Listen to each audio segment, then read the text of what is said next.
glad that you finally got rid of me. He can never get rid of me. Can you please leave? Kulang pa yan sa lahat na ginawa mo sa pamilya ko.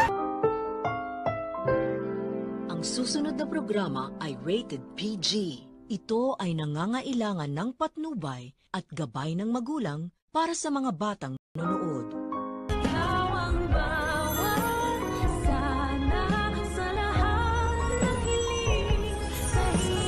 Nagawa mo dito? At bakit mo suot ang pajamas ko? Sino yung sabi sa'yo pakialaman mo? Eto na po ang mga dapat nating pakaabangan sa Abot Kamay na Pangarap. Magpapanagpo na si Giselle, Moira at Zoe sa isang hotel na nagkataon na pareho silang nag-book. At dahil naikwento na nga ni Lynette kay Giselle ang ginawa ni Robert kay Moira, pinalayas daw kasi ito ni Robert dahil nahuli na ni Obeng na si Moira ang dahilan ng pagka-aksidente nito. Kaya ayon ay makakatikim din si Moira kay Giselle. Ingungod-ngod ni Giselle ang pagmumuka ni Moira sa kinakain niya. At nang gigigil na binabanggit ni Giselle kay Moira ang mga katagang kulang pa daw iyon sa lahat ng mga atraso ni Moira, sapagkat sandamakmak na daw ang kasalanan ni Moira sa pamilya nila Robert. Sa kabilang banda ay iimbitahan ni Robert si Annalyn na doon muna mag-stay sa bahay niya.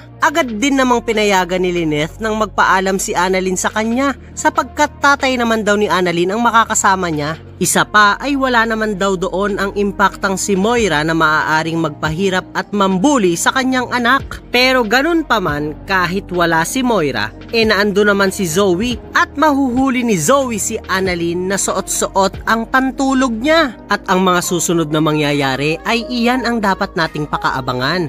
Kaya naman kung nais mo pa ng mga latest updates and happenings sa Abot Kamay na Pangarap, ay huwag mo namang kalimutang mag-like, share, and subscribe, and please hit the notification bell. Salamat sa panonood. Paalam!